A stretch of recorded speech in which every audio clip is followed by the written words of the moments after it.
Hola. Hi. Welcome to Besos Ciao, a podcast focusing on challenging and analyzing community cultura. y más. Soy Julia Schultz Porras. And I'm James Bringer Arreguin, and we welcome you to our weekly podcast, where we investigate where culture resides in the world today. So grab a cafecito or your favorite tequilita y bienvenidos a nuestro podcast. 3, 2, 1. Bienvenidos a nuestro podcast. Buenos días, Jimmy. Hola, Julia. Hi, friends. How you doing? Welcome to this new adventure we're trying out. First of many to come. Yeah. My name is James Bringer Arreguin. And I'm Julia Schultz Porras. And we're best friends who are gonna do a podcast. We like to talk. We like to talk. Evidently, people like to listen. Yeah. And why, we don't know, but... It's a great question. I think the two of us also, we wanted to start a podcast out of the necessity that it's like a creative way to engage conversation, but I also think that the two of us are people that our surroundings, the humans that surround us, have a lot of opinions about us, and often I think this could be just like a good vehicle for them to understand like our real like voice and perspective. And sure. Yeah. And also to provide a space for people, I mean, especially when I'm looking for content to consume, I like, having the Latinx influence, but I feel like a lot of podcasts either offer strictly Spanish content or strictly very American content, and I hope that we can provide you all with some content that, includes pop culture, includes some politics, has enough Spanish to invite all of us that maybe didn't grow up speaking Spanish all the way, and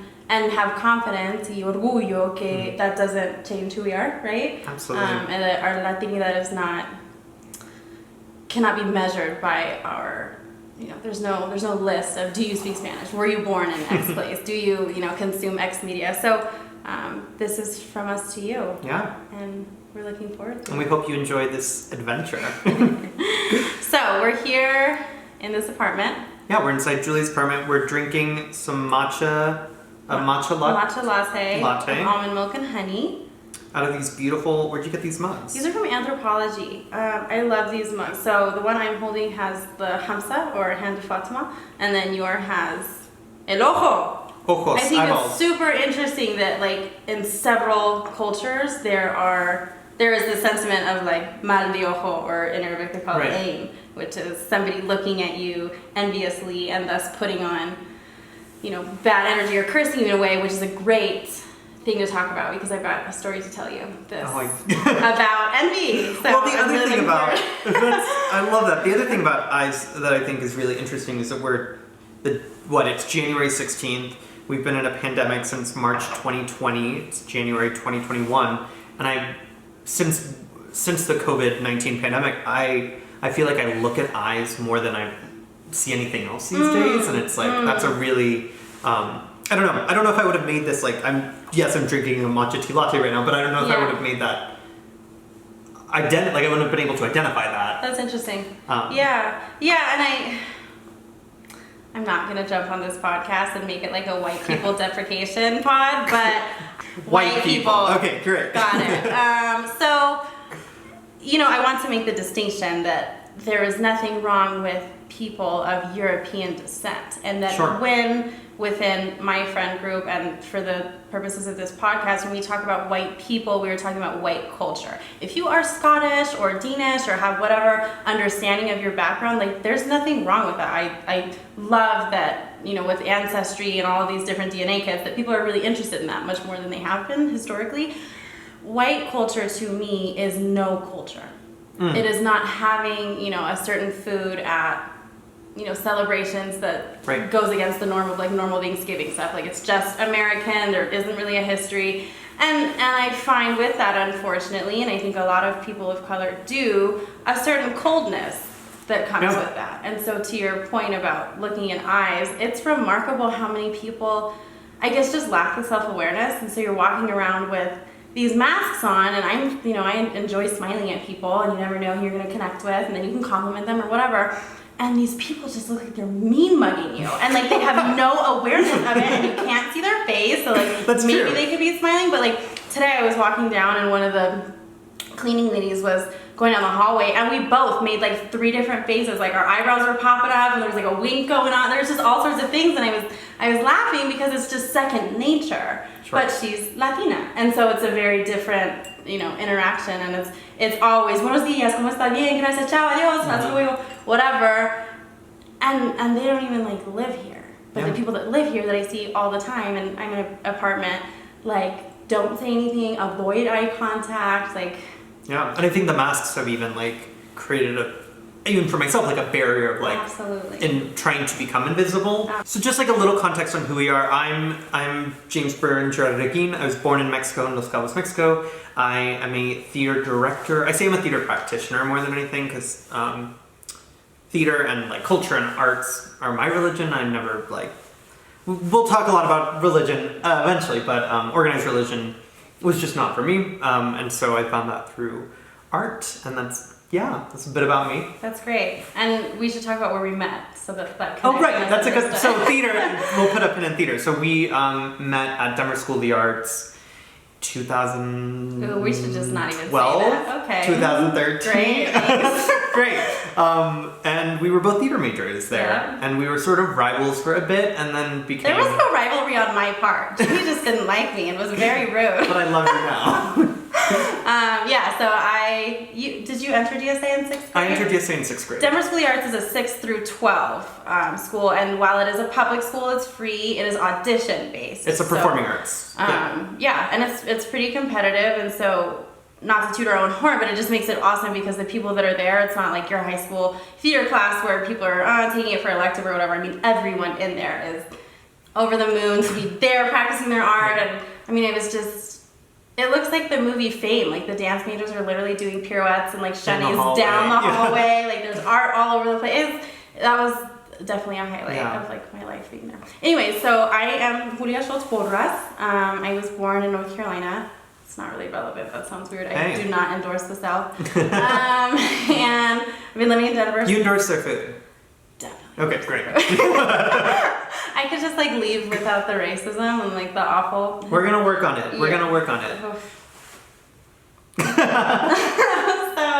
I've been living in Denver for a while. I have been a dancer forever. I enjoy singing. Theater was a really random decision for me. I like to try a lot of things. But it challenged you. And somehow I got in, so that was great. So funny, my mom tells a story. She's like, I was so glad that she was going for theater because I thought, yes, she won't get in. Because she didn't want me to go there. And I'm like, that's so sad.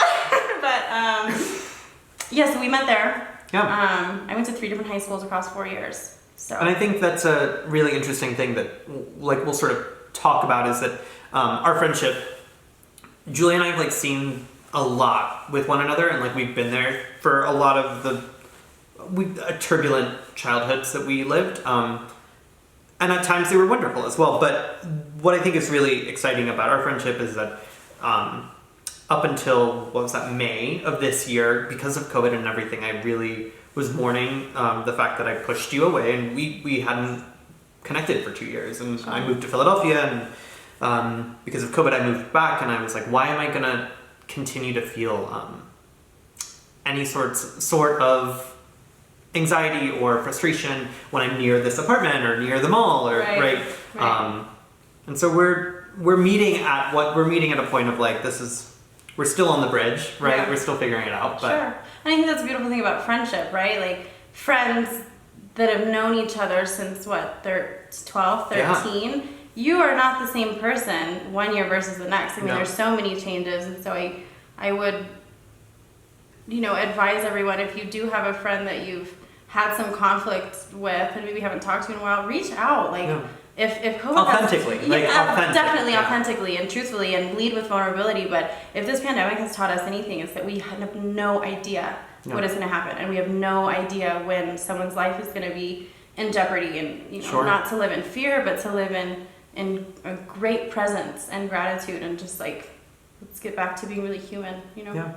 And I also want to mention Julia is down the line soon going to be getting her PhD. PsyD. Yeah. Okay. In clinical psychology, exactly. with a Latinx emphasis, which I think is so wonderful.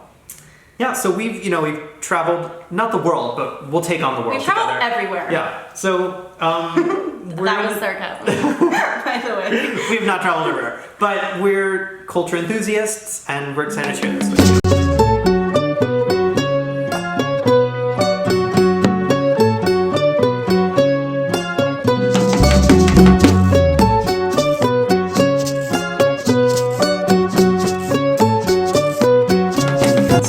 Jump into this part of the podcast, which might not stick. This is our first podcast. So Jimmy's also organizing everything, so I'm just going to take the back seat here and let him do We're going to try this out. We're going to try sort of like a pop culture corner, where we're going to talk about, as we eat donuts, where we talk about what's going on in pop culture. Julia, what did we decide we're going to talk about this week? Really quick, I just want to make a comment about that donut, because... we're going to talk about donuts. No, okay. We're going to talk about telling on yourselves. Because I was on FaceTime with somebody. He was calling me, and he was going to the restroom, and he said, oh shit, I thought you weren't going to answer, so I started to pee, and then right as like my stream came out, you answered. And I just said, darling, I would have had no idea, but you literally Why did you told say on that? yourself. Yeah, and then my friend Marina was like recording a voice message. She was like, talking. God, I'm so sorry. You can probably like hear me peeing, which I could not, but now I have a wonderful visual. And so I was gonna slyly eat a mochi donut from Third Culture, which are gluten-free, and if you haven't been to, they're insane. That's a Denver plug. For... And it's in Aurora by the Fox Theater, but they make it out of rice flour, and they're so good. So anyways, my point is I was trying to eat donuts in secrecy. I mean, the camera can see it, but like... Right. So don't tell on me. So for this week, our pop culture corner was... donuts. No, I'm kidding. We're going to talk about the Sex and the City reboot. Yeah, how do you feel about it? I got to commend them for milking more money out of it. I don't know. I've been really excited about HBO's sort of pivot with COVID and everything, and HBO Max is like producing some really wonderful work. So I hope that... What do you think this pivot is? Just in the sense that like when they decided they were going to put out a streaming service, they like went fully out. Like they have classic movies. They have, like the spectrum from like Wizard of Oz to like all the DC like superhero films. Is that how HBO Max is being advertised, as a streaming service, like it is a streaming service to Netflix? Yeah, okay, versus having to have the cable exactly. and then there's an add-on. Got it. Yeah, okay. and you get to watch all the great HBO shows. So when I was growing up, my family wasn't rich enough to have HBO, so we didn't watch like Sex and the City or Sopranos or any of those wonderful shows. So now that I have HBO, and I have a little bit of time, I've been able to. I've like started Sex and the City even before they announced this reboot. With the reboot, Kim Cattrall, who plays Samantha, is not returning, which is like no surprise because there was going to be a third film in 2016 or something.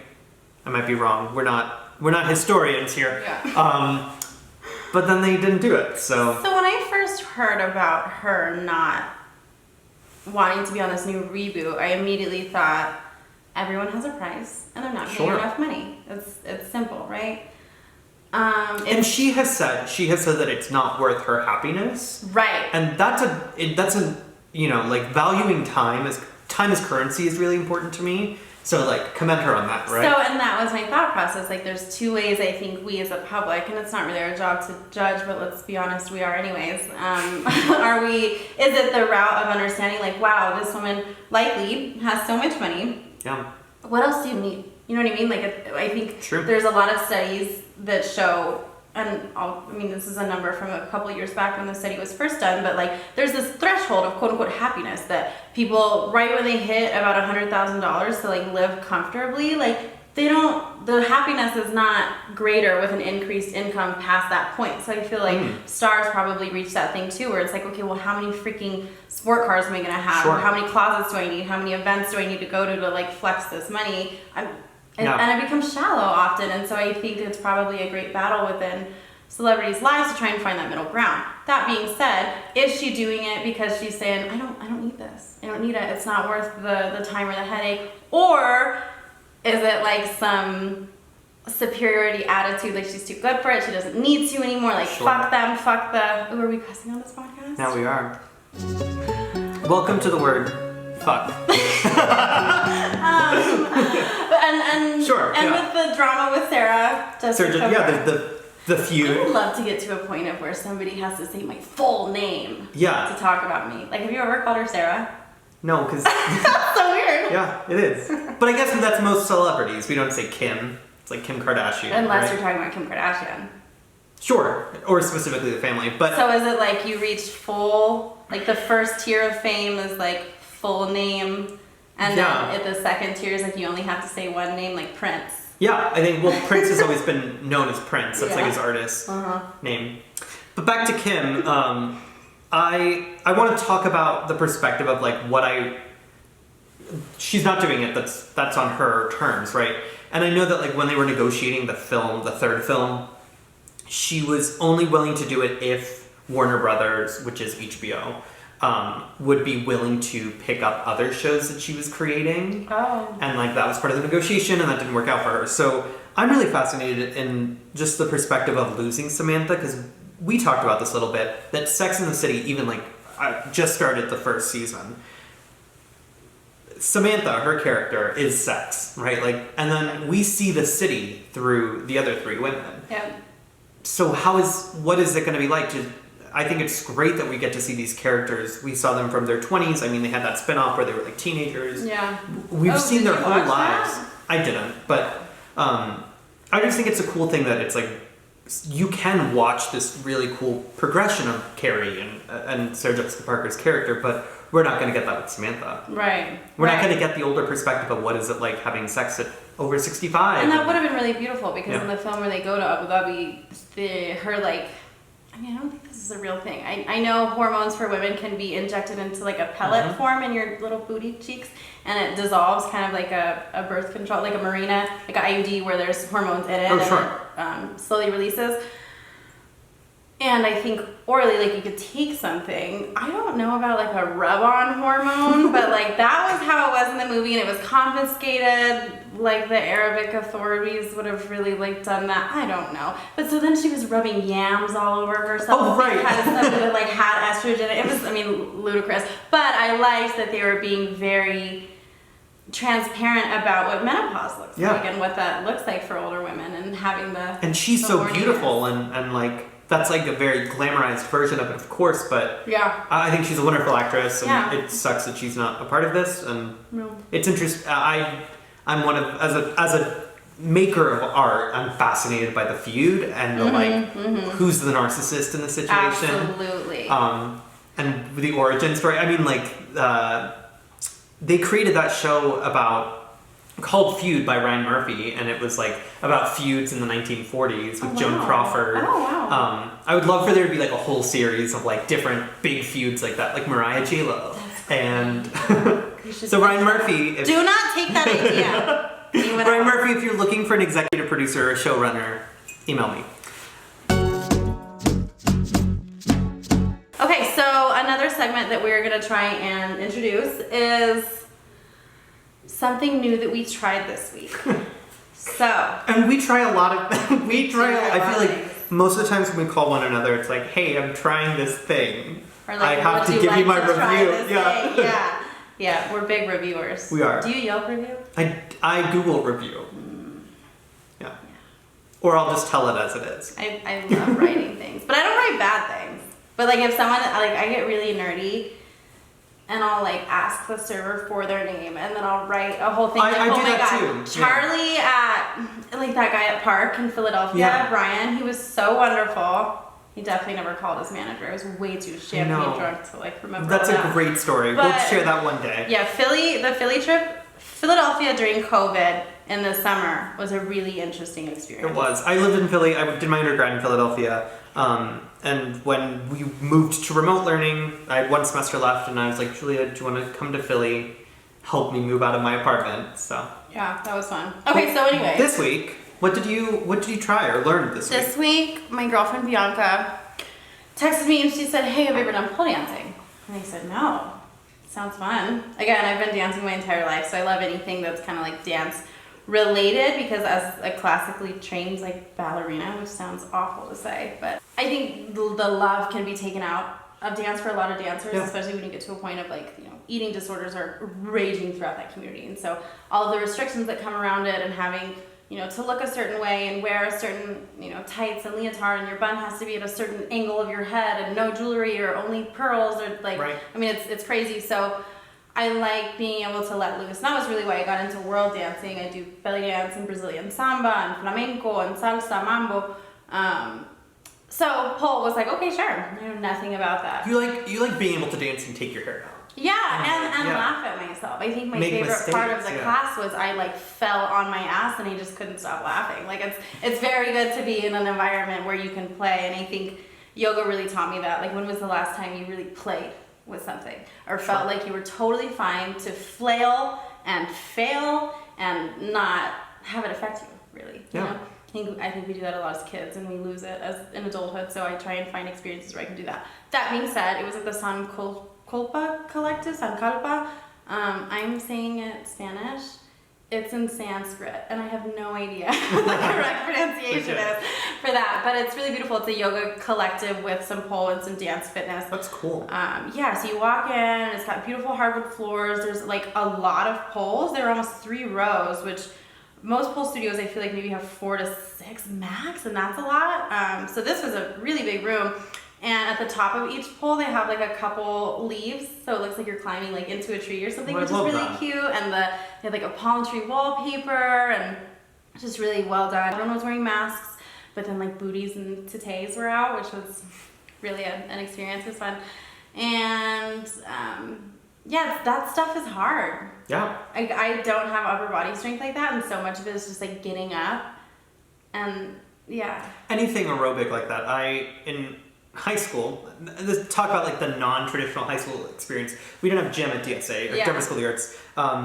But my senior year, we did a year-long trapeze class, and that is the same sort of like you were so pulling yourself up and like flipping over. Yes. That was like the most fit I've ever been in my whole life. Yeah, you looked great. There were some other things going on, but there were some other things very strong. And we'll talk about those eventually. So. Yeah.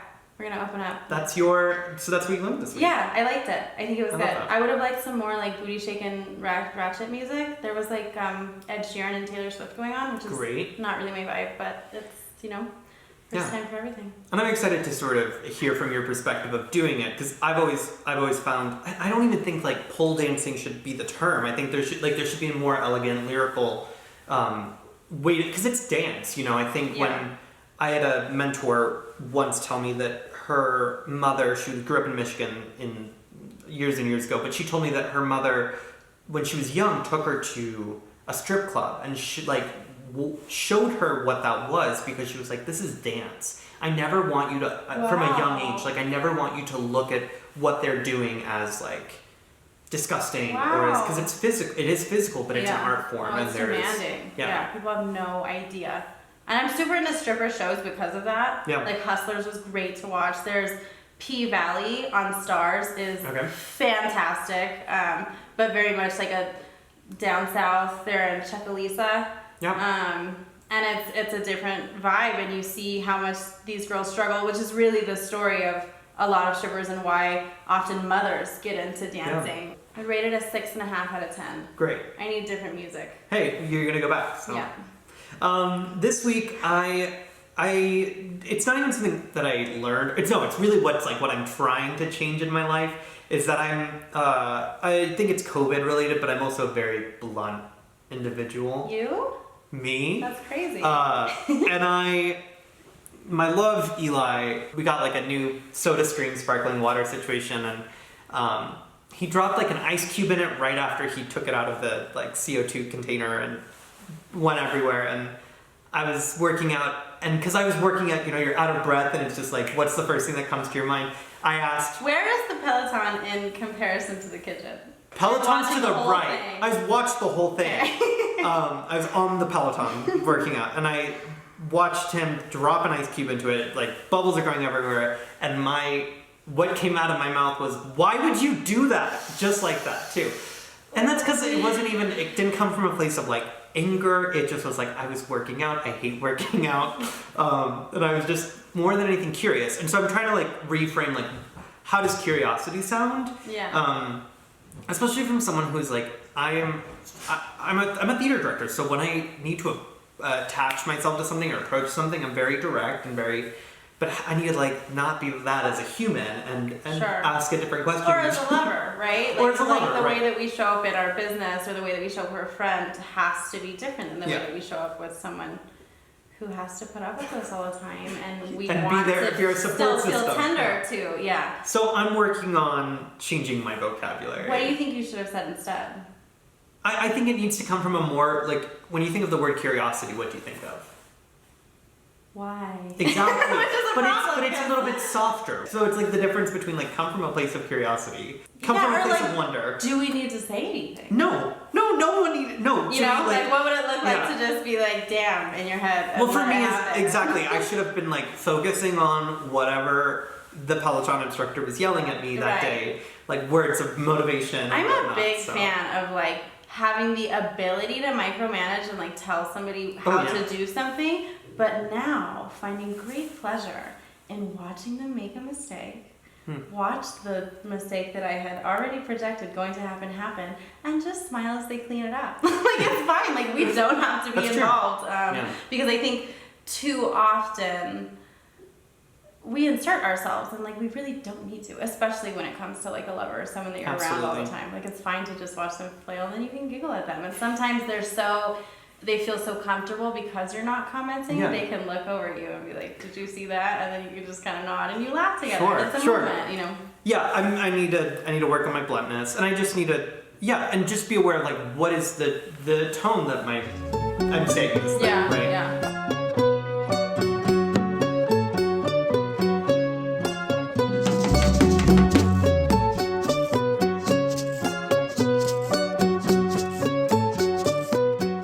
Should we check to see if anyone's asked any questions?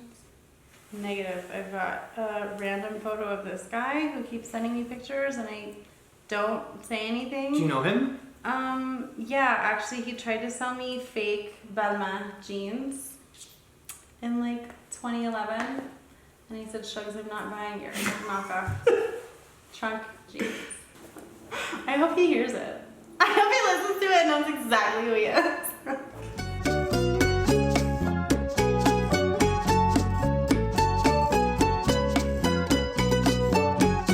We have a new president! No, that's how numb we've been. Very soon. Yeah. And I'm looking forward to the inauguration, even though it's like we just last week had a terrorist attack from our own country, or members of our own country, towards the way that democracy works. Like they tried to challenge the way that our government has been run for many, many years, and it's the inauguration is just a little bit tense. We were just talking about this. The DC and all the hotels are essentially canceling reservations. Airbnbs canceling reservations, and I think they're upping the security because of what happened on January 6th. But what is the inauguration? Is just a very. It's like what is it going to be? Is it going to be celebratory? Is it going to be? It feels tone deaf and dangerous. Well, if we're saying it shouldn't happen, then why are we following anything right now? Why, like, if we're worried about the pandemic, which as a country we clearly are not as taking it as seriously as other countries are, why are we continuing to move forward with things? Okay, yes, I think this is a victorious moment. I think Kamala and Mr. Joe Biden. Mr. Joe Biden. President Mr. Joe Biden. That guy. They absolutely both deserve to feel celebrated, and I want for all of us who have some pride in this victory to also feel celebrated. And change is okay, and change is scary, and I hear those people that are worried about a more socialist or liberal perspective shifting over, but that's the way our country has worked. It's been one pendulum swing to the other. Yep, absolutely. I guess the part of the inauguration that we're very curious about is like, what is it gonna be like for these performers? Yeah, why are we JLO sacrificing Lady our Gaga. baby JLO and our angel Gaga? I mean, they're sacrificing themselves, That sounds terrible. They're not. They're making the choice for the love of Biden. democracy. I will shake my booty in this sequined bodysuit. I doubt there will be any booty shaking. What? I doubt it. You think nobody's gonna shake their booty and it's Lady Gaga and JLO? Lady Gaga singing the national anthem. I really hope she's not shaking She's gonna pop a squat. I don't think you know Gaga. I know JLO. Yeah. But I it's an interesting thing to think about. We were talking about the amount of, anytime like a celebrity's performing or something like that, the amount of planning that has to go into it. Oh my god. But then throw a global pandemic into it, and it's like, and being scared out of their mind. I mean, I wouldn't want to perform when the National Guard. I don't know. It just seems really foolish, and like we're putting all of these people in danger for the sake of what? What is the alternative then? So I would propose nobody needs to be invited. Nobody needs to watch this. We've watched everything from the NBA games. Like, fans aren't present. We can watch it on TV. We work from home now. They can stream it. The DNC conference was all we don't need press digital. there. Mm-hmm. You get one big press team, and it's strict. Like, this is the government. They have the ability to do that. It's not like they have to invite all these news people. They want to. So for the love of their safety, I would just put them in like a basement, have this like cute film thing, and just have control. Like, this is safety. I think it has to do with the sense of like, we are making a giant change. Also, hopefully, in the way that the media speaks about the government. I feel like early on, everyone sort of kind of ate at Trump's intensity, like, because it was newsworthy, right? Yeah. It was like, and that kind of then like turned into a tornado, where I think maybe they're inviting news organizations to be like, okay, this is what we're establishing. We're establishing that you speak, you can speak on what's happening when needed. But I think that's great. Yeah. I welcome that. I support that. I don't know that it needs to be done in a physically open space. Yeah. Well, so for the inauguration, I think it's important for anyone, regardless of what side you're sort of on. It's hectic. It's hectic. Whatever you believe, whatever you stand by. Any shift of change is this is all a lot. It's a lot. Yeah. It's a lot, and we're all feeling it. And I would not discount the collective conscious. Like, I know so many people are just saying, I don't know, I just feel so anxious all the time, or I feel so depressed, and they don't know why. Yeah. And also, like, look around. Look at what's happened within the past year. Yeah. That a lot of it's outside of even the government's control. Like, so much has changed. Yeah. We have had more change, like, to the point that we're becoming a little bit numb to the giant things happening. Yeah. So really take this time this week as this change is happening, and really check with yourself. Yeah. What can you do? Yeah. If it's better to just turn it off, turn it off. Yeah. And if it's better to reflect and think about, like, what are the policies you wish you saw candidates like bringing to the table, and what can we do about that? I mean, we know who our can you talk to? representatives. Yeah. You can reach out, and you can write letters, and you can find advocacy groups, and I think that can be really healing. But even if you're going and just reaping the benefits of this community, that you all have some similar beliefs, that can be really wonderful. I mean, and you'll continue to feel alone until you begin speaking. Absolutely. That's something that I've learned a lot about. That it's like, I felt for the longest time that my perspective contradicted other people in my family, specifically their political views. But when I started sharing why I was coming from a place of what I believed in, it sort of cracked open a lot within the conversation. It created a bridge towards, this is where you're coming from, this is where I'm coming from. Yeah. So resources, what do we do? We can't control anything that's happening. Yeah, but you can control yourself. So what do you find are some healing, grounding? I always start with, like, where am I hurting? And that's like a step that I'm always trying to understand. It's like, where am I hurting?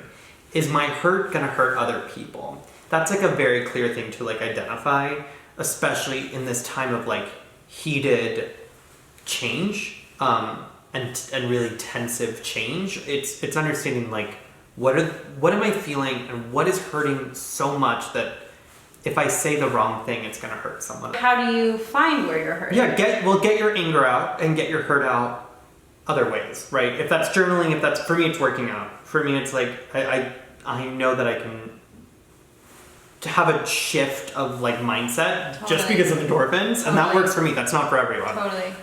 But if that's going on a walk, if that's seeing someone, calling someone, I just think that this time is like really about like understand what you need and understand that you're not alone in this. Yeah. Call a friend, Yeah. call us. We're Yep. here, you know. Yeah, call us. Let other people hold space for you. Yeah, for sure. And that is a big one because I think, I was talking to my mom and my sister, and they were expressing some things about how, that week had been so difficult for them and how they didn't want to put it on another person. But in this instance, my sister did confide in someone, and that person was very supportive in response. And she screenshotted it to me and was like, "Oh my God, I just love them." And I said, "Yeah, it must feel so good to have that support. That's a very new thing for her in her life."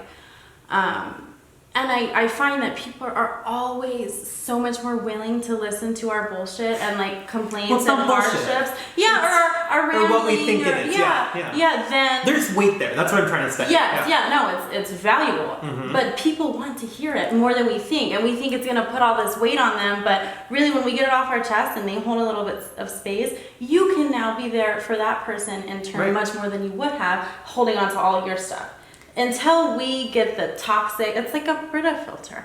You pour water in it to be able to pour our cups. Yeah. And then you can pour other people's cups. But before that, you've got to filter out the bullshit because you don't want to just like spew yucky stuff. And so it's essential to our ability to show up authentically in this world, to be authentic with ourselves, and like we're tribal people, we're communal people. This idea that we can do everything alone is false. Nonsensical.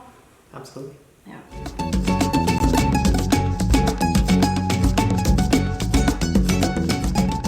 Okay, Jimmy. Okay. I've got some mint tea. Peppermint? No, Arabic mint. Arabic mint. Okay. So why are you drinking tea? Because I've got some tea for you. How'd you like that? Yeah. So I like to tell you a story. I feel like the concept of envy for men is not one that they often have to interact with or experience. Envy, what do you mean by that? From another individual to the point of wanting to destroy their lives. Men towards men. Correct. Okay. I feel like unfortunately it's a very like catty female thing to do, which often involves the ability to like blackmail, and because women have to be so conscious about how they're perceived in society, that can be like the ultimate. Yeah, I feel like threat. men, like, I think of like my arch nemesis. I don't have many of them, but I don't know who that is. but I think about like it's not even that I have the energy to care for it anymore, right? Like I've never had the energy to like. Sure.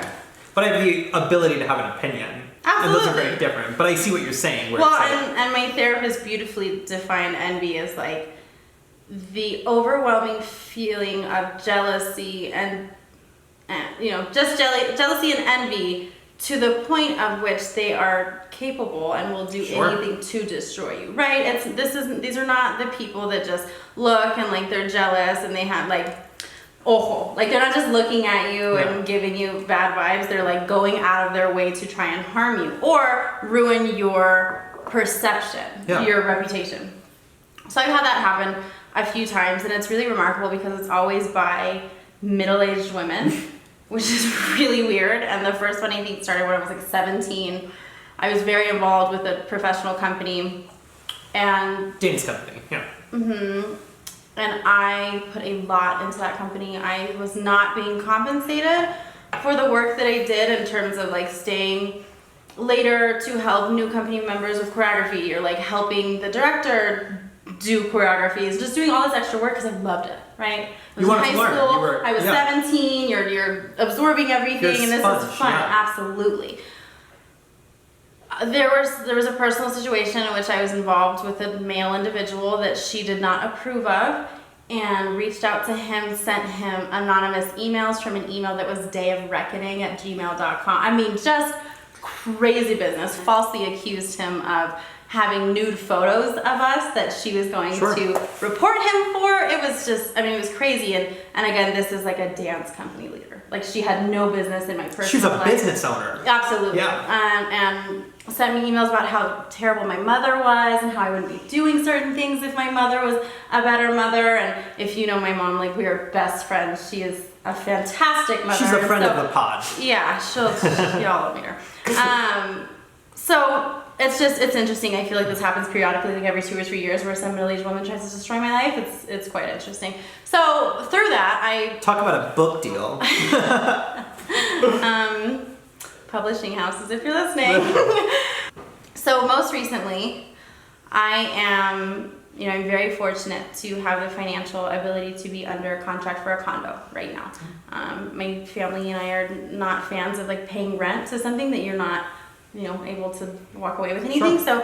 So I'm moving to a new spot. Especially given the circumstances of the world right now, right? Like, what is an investment? Yeah, and I have had several like stalkers and really weird things happen even while living in a building that has 24-hour security. Like on multiple occasions, men they've come in the lobby and just tried to like bum rush the elevator, and the concierge will stop them and be like, "Hi, can I help you?" Like when you can't even get in the elevator.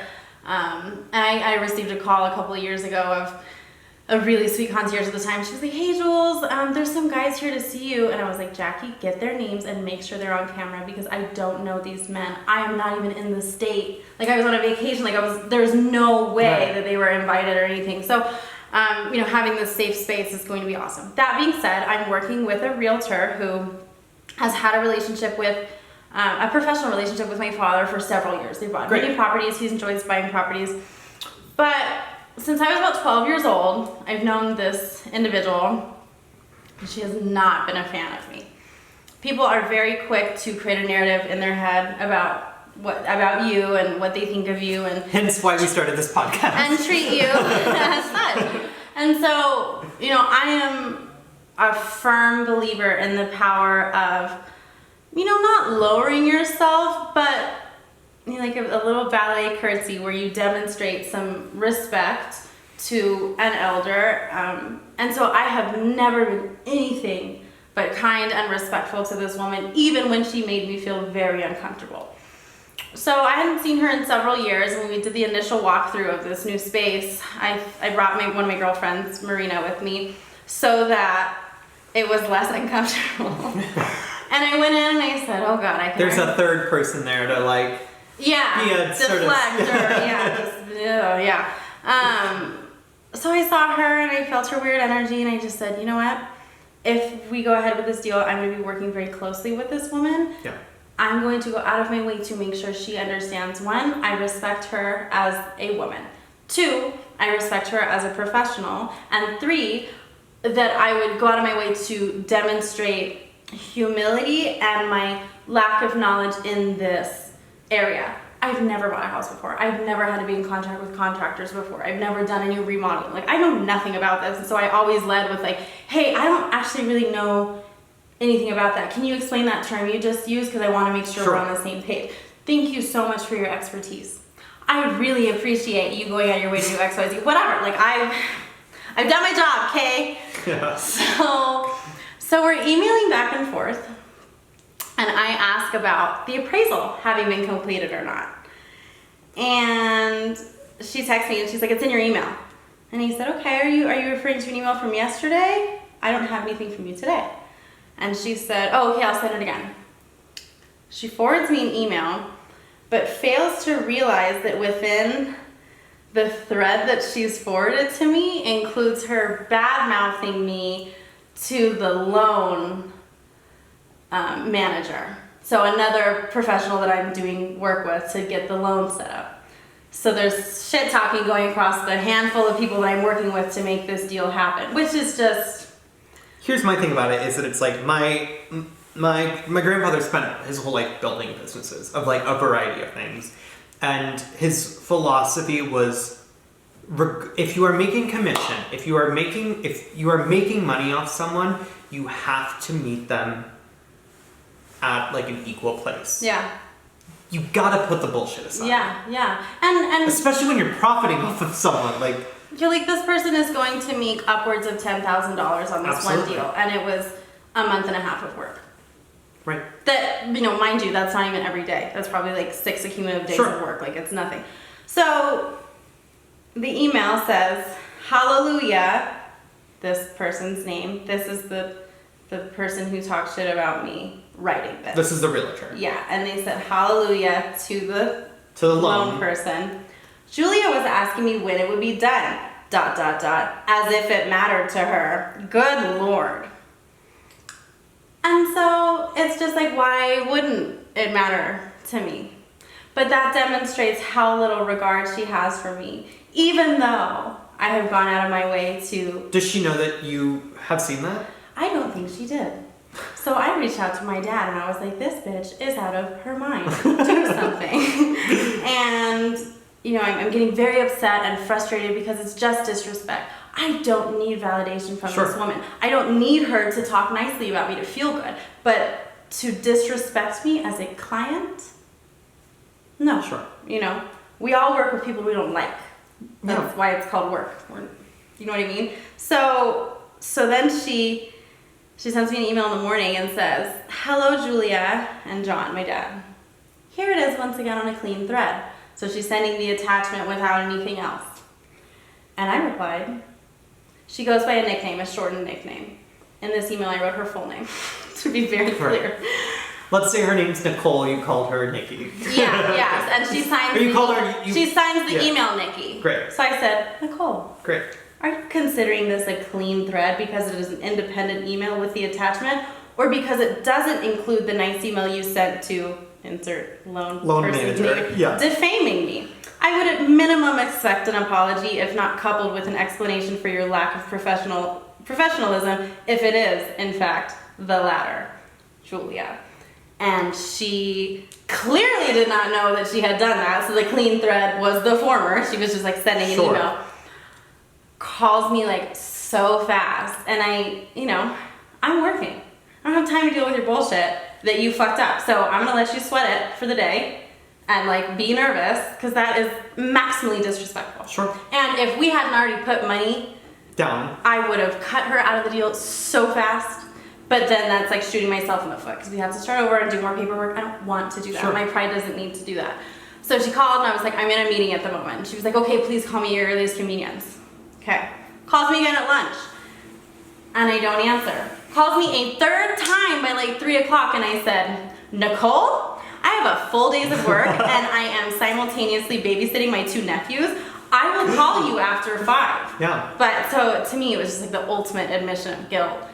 And, I finally called her back at like 5:30 and we spoke, and I just thought, I can drag her and make her feel guilty and tell her that, all these things I wanted to say. Like, if I call you to ask which brand of furnace filter the inspector is using, I'm entitled to that information. You're also calling her because you trust her opinion. Yeah, and I'm hiring her. I am paying this woman. You know what I mean? Yeah, but trusting someone's opinion, I think, is more valuable than the amount of money you're ever going to make. And I have demonstrated that I appreciate her opinion and expertise on multiple occasions. So it's just like a real slap in the face. And ultimately, it's disrespect to my father, too, who has done you're breaking countless deals with her. So we spoke, and she just felt terrible and gave me this whole speech about how she's 55 and life hasn't hit me like it's hit her yet, and that I'm so sweet. She kept calling me so sweet and so nice, and how she loves that for me and she wants me to be sweet. And basically said that like she's a bitter old lady and she fucked up, but like wants me to have a good life. Here's the thing, Nicole. Regardless of what happened to you, whoever hurt you, they're in the past. We all have personal issues. That's crazy. But you, as a very privileged white woman, have a lot of things very easy. So how dare you project your personal bullshit? I'm so sorry you've had troubles with your relationships or troubles with other mental health issues. Me too. We all have. And it is a decision to be upset about your life and like acknowledge that things could have been better for you, and it's another thing to carry that and to put it on to people. And I just think it's coming back to this idea of accountability. Like it's a cop-out. Oh, sorry, I'm old and bitter. That doesn't do anything. Absolutely. And that is the same response that I get from every single person. Oh, I just wanted it to be good for you. Oh, I just wanted, when in reality, that, going back to that dance example, I had been training with them for 6 months when we would do gigs, and people would approach me and say, oh my God, your dance company is so fantastic. And I would say, that's very kind of you. This is not my company. This here is the owner. Her name is, and facilitate that. I never took pleasure in like being perceived as better. I don't care. No. And a healthy teacher would go, oh wow, that's my prodigy, right? And so even back to this realtor, wow, this young woman is coming to me with so many questions and trusts me to give her the answer. That's awesome. Yeah, it's like, Nicole, what were you feeling the first time you purchased a home? Maybe Right. even before you became a realtor. Right. It goes back to curiosity. It's a curiosity and accountability, right? Yep. It's like, if you want the best life, you have to know that it's not about you. Yeah, yeah. You have to be like, why is she coming to me with questions? And why is this person's happiness or success making me feel angry? Why, like, what's wrong, or what am I holding on to that's making that feel that? Like, of course we're gonna see people do things and be like, yeah, that's really fucking cool, but like, why can't we just go, period, I'm happy for them. Yeah. And leave it at that. Why do you have to be like so envious? Because here's the great part. When you start leading your life with that and you interact with individuals on a basis of that, one will be blown away with the amount of support that they receive back. Absolutely. And so it's just this cyclical karmic action and way to live in this abundance mindset. And I know it just sounds like so much like woo-woo shit, but it's true. Like, it changes. I think you gain woo-woo shit after you've experienced things, also right? I love woo-woo. Yeah. I don't like to put curses on people. I don't know what hexes are. We'll do some research, but like, I've been watching these TikToks where they're like, how to hex your ex-boyfriend, and they're like putting shit in a pot and like have all this goth It's makeup witchcraft. on, and Yeah. brujeria is not the same. No. That needs to be, that's not Accountability. Yeah. Well, Accountability. That's accountability. Don't talk shit to people on a public platform or in documents or ever. So Julia, that was the tea. That was the tea. So I think we should call Myra. Myra's my aunt. Myra is a goddess. She is a florist in San Francisco. Mm-hmm. Can we describe Myra? Yeah. How tall is she? She's about 5'6". Yeah, so she's a little bit taller than I am. Yeah. Mind you, Jimmy's family is very We're short. vertically Yeah. challenged. And she's got this flowing curled hair. It used to be all black, but now It's she's just gray, like loving the gray, yeah. which is great. She wears lots of like loose fabric and hangy stuff and jewelry, and she loves a good vintage store. Uh-huh. Myra's originally from Mexico. She has lived in San Francisco for the last, like, dare I say, 25 years. yeah, I mean, if yeah. you know San Francisco, she can walk down Chestnut Street and a soul Yeah, in the from marina, every yeah. single shop will pop their head out and speak to her in English or Spanish or. My favorite thing about Myra is that her perspective is usually the total opposite of mine and Julia's. Yeah. So we're gonna call her Yep. and ask her What she would do if someone had sent evidence of them talking shit about her. Okay, here we go. Hopefully she'll answer. Hello, my Lulu. Hola Mayra, how are you? I'm good, and you? Good, I have a quick question for you. Okay. Let's say you were buying a house, okay? And the realtor sends you an email by accident in which they are talking shit about you. They're talking poorly about you. And they sent you that email by accident. What would you do? And this person is talking shit about you, like you're not good for the vibe, or just a personal thing? Yeah, it's all personal. It has nothing to do with the transaction. I really don't appreciate. I'm sorry you feel about me that way to the bitch, or to the asshole. It's a bitch or an asshole? A bitch. A bitch, yeah. Of course.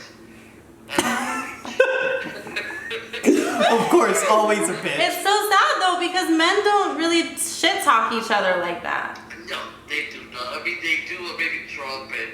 Or I think they do it to people's face, and then they physically fight if they find it worth it. Amusing. It's not the snake. Okay, but Myra, what would you do? Is really such an idiot? I mean, is that kind of person is such an idiot? I guess so, yeah. Would you tell them that? That they're an idiot? Yeah. No? I would let them fall in their own caca. Good, Yeah, I love that. yeah. So, Myra's lesson of the week is let people fall into their own caca, which is fall into their own poop. Great.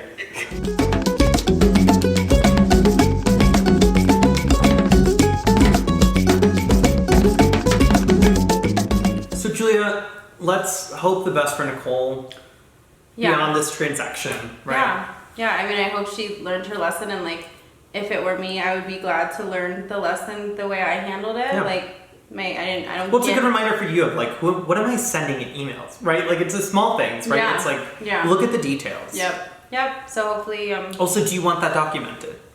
Right.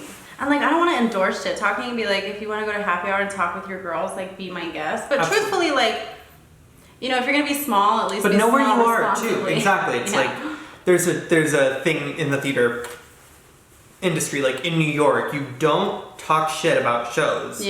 Until you're not in Midtown. Right. Or even. Everybody's listening. No, you on need the to subway, be like in your Brooklyn apartment, like. Well, even in the subway, shut. it's like I've sat through like people like I've sat in a subway car where like I've left a show. People who also left the same show are sitting there like flipping through the playbill, talking shit about the show, and there's a performer right there. So it's so you never know. Yeah. You never know. Yeah, that's terrible. Know what you're saying and know where you're saying it. For sure. So back in December, I was invited by my darling friend Nina to join what she calls a womb circle, and so it's been a female-centric kind of healing circle, and we talk every Monday, and we learn about goddess archetypes, some astrology, there's like tarot reading, and it just feels very like relaxing and nice to connect with new women over Zoom. Great. That being said, I think one of the biggest things I took away from that is that she would have us write out our intentions and like some goals for the week. Sure. And so I think it's a really great practice just to integrate into our lives. It doesn't have to be like hard goals. I mean, a couple weeks ago, I avoid using cannabis products when I don't want to feel my emotions because it makes me much more emotional. And so as I was trying to process things, my goal was for that week was to yoga and have edibles every day. Sure. And so it doesn't have to be like, I want to finish the book I'm writing, or I need to get an A on this assignment. It can be like very normal, like I wanted. You're reaching towards something. Yeah, just realistic ones. So what are your intentions and goals for the week? It's a great question. I think for me, I'm just trying to be a little more aware of my worth. I'm applying for a lot of jobs right now. I just finished my undergrad, and so I'm sort of in this. I finished my undergrad, and I'm in this time where theater's not happening, right? And so there's no jobs. There's not even a sense of like, I'll sweep the stage for you because all the theaters are closed. There's nothing. But with the few jobs that are out there, I was just up for a job recently in a more secluded area of the East Coast, and I was really excited about it, and I really thought like this might be my intention. This might be. I didn't get the job, and when I didn't get the job, I was like, I would have been so. I'm 22, and when we get out of this, I want to go to clubs. I want to go to concerts. I want to take bike rides. I want to like meet strangers on the street. I want to hug random people. Yeah. I wouldn't get that in this place. Yeah. I wouldn't get that from that job. And so I'm just trying to be a little more intentional in when I'm applying for jobs, like taking moments to not manifest or like be woo-woo about it, but just close my eyes and be like, do I want to sit at a desk for 40 hours a week? Yeah. Or is this job going to be a 20-hour week desk job and 20-hour like in the field, in the rehearsal room, learning, right? Yeah. We know what the job looks like, but what does the life around the job look like? If or you're the having city, to move or for it, if you're having to not have any free time, you're not able to be a part of a club that you always are that brings you grounding. Is it worth the extra money or? Yeah. So my intention for the week is: do I see myself here? Do I see myself there? Happy. Yeah. And if I don't see myself there, then that might be an indicator. Sure. For looking for something else. It's just a different form of directing. Yeah. Directing, sort of pivoting where you want to be. Definitely. What's yours? Yeah. Something else I learned in this group that I love is, what does a full body yes look like? And what does a no feel like? And for me, a yes, my posture is instantly increased. My heart is like shining really open. I don't have closed body language. My like head tilts back a little bit because I'm excited and envisioning things. A no, my neck starts to ache and my stomach starts doing little flips. And I think we all have these sensations, but it's not often a practice for us to really listen to them because we have to make decisions often that are uncomfortable, and we need to. But there are also some where it would be really beneficial if we did listen to those things. So I think, I've been applying this lately to like drug usage or eating something or committing to a plan of just like closing my eyes for a sec and being like, what am I feeling? Is it a yes or is it a no? Yeah. And it's really simple. There's so much that goes on beyond our conscious thinking of thoughts, and I think it's a really empowering practice to listen to that. Absolutely. Our bodies know. Yeah. All right, and with that, thank you for listening. Thank you for watching. We did our first podcast. Yay! And we wanted to thank you for joining us in this experiment. We hope that we gave you some insight on the way our brains work and like what our voices are authentically. And this is for the community, right? So we'd love to hear feedback from you all, or maybe just topics that you'd like to hear about, or any advice that you have for us in terms of improvements. We welcome all and any kind constructive criticism. Don't be rude, please. I can't take it. Especially with the year we've already started having. I can't take it anymore. Yeah. Well, with that, we wish you a wonderful week. Yeah. And happy inauguration. here we go. Besos. Ciao. Thank you for listening to Besos Ciao. We hope we brought you some laughter and food for thought. As always, give us a review and follow us on Instagram and Twitter at Besos Ciao Podcast. You can go find something curious with James at jbruinger3 on Instagram. Or go be inspired by Jules at her Instagram /lifestyle blog at Lola by Jules. Nos vemos next week. Ciao. Besos.